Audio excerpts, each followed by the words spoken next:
Hi Education Methods, come with me today to make my favorite healthy pizza, especially great if I am considering someone who has prediabetes or type 2 diabetes, which is the target audience that I've been focusing on all semester. So currently, first thing we need to do is preheat the oven to 425.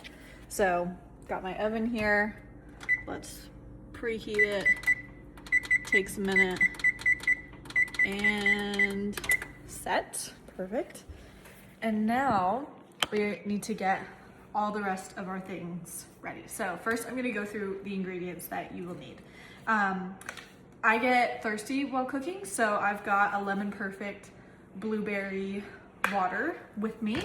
That is not needed, but it's optional. To make this pizza, you are gonna need a couple of toppings.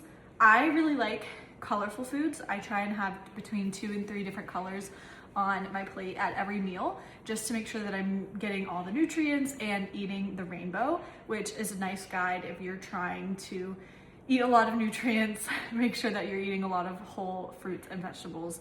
And so I'll show you how I'm gonna do that today. I've got a yellow bell pepper and a red tomato. These are gonna be cut up pretty soon. I also picked up some pizza sauce. I love this kind from a local Athens grocery store. Pizza dough. This actually is cauliflower crust, which I love. I haven't seen it in one of these bags yet, but this is perfect because also it's just more fun to toss the pizza dough anyways. And then I like to have some kind of meat and protein on my pizza. So I also have a piece of grilled chicken that I picked up from the store because I don't have a grill here and it's not super fun. So that is all my ingredients. I am gonna get started and I'll take you guys along. Okay, on to step number 2. You're gonna need a pan to put your pizza on. This one, I have roommates and it's a little dirty, so I'm gonna wash that real quick. And then you're also gonna need some cooking spray. I just use canola oil non-stick spray. You can use Pan, you can use avocado oil, whatever you have at home. I would recommend avocado oil. I prefer that, but this is all I have, so we're gonna use that. Okay, first things first, we need to wash these and take off the stickers. So I'm gonna do that and then I'll be right back. Okay, just washed them. They are all fresh and ready to go. And now I am gonna cut these up.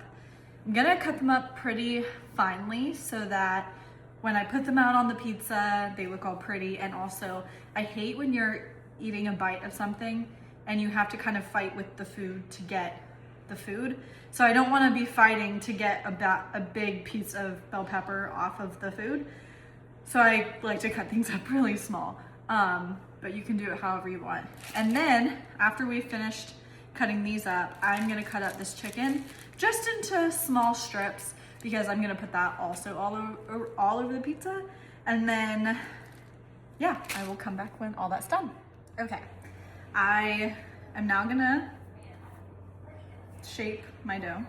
I did also realize, although it would be fun to do the whole spinny thing up in the air, I have a rectangle shaped pan, and I think it's just gonna be easier if I do a square pizza. Also so that you guys don't have to watch me just completely wrangle the pizza. So I'm going to move this right here. I'm gonna move pan into the view so you can see it. And I've already sprayed it. Don't forget to spray it. Okay, and now we're gonna attempt to get this down. Okay, maybe actually we will do a little circle. Well, we'll figure that out. Okay, here we have it. So I just stretched that out and spread it pretty well. It's not perfect. It's never gonna be perfect without one of those little circle cutters that they have at actual pizza shops, but that is okay. Let me grab the rest of my toppings and I'll be back. Okay, next we're gonna take our pizza sauce. You can use any store-bought pizza sauce. I, if possible, like to find the low sodium ones. Those are just so much better for you because You really don't need that much sodium every day. It's recommended that you have under 2,000 milligrams per day, and most Americans go over that. So I recommend finding the low sodium pizza sauces if they have any at your store. Mine did not have them yet, but this is also fresh from the bakery, so I like to think it's also kind of better. It's not, but it feels better when it's fresh. So there's not as many unnecessary ingredients in here. And then I love a lot of pizza sauce, so I'm loading her up. She's already covered, but I like it when the pizza sauce completely covers it. And so I'm trying to get it all around in these spots. Okay, next we are going to add my toppings. I've got my grilled chicken, which I'm gonna make sure that gets on there all the way. And then we've got the tomato and then the bell pepper that we're also gonna add. And then I am gonna add a little bit of cheese just because it's not pizza without cheese. So we're just gonna, this is Mexican style cheese, but you can really use whatever you have on hand. She is all ready for the oven, so we are gonna put her in.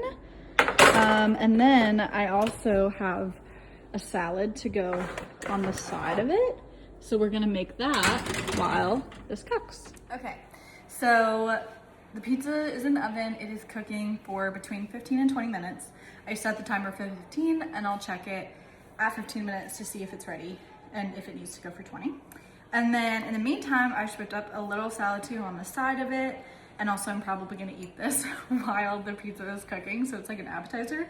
But I've just got some kale and mixed greens in here. I also put in some dried cranberries and some pumpkin seeds. Okay, here's the finished product. It kind of looks like there's corn on it, which is really funny, but no, that's the yellow bell pepper. It looks really good. The chicken also kind of browned really nice. And yeah, let's do a little taste test.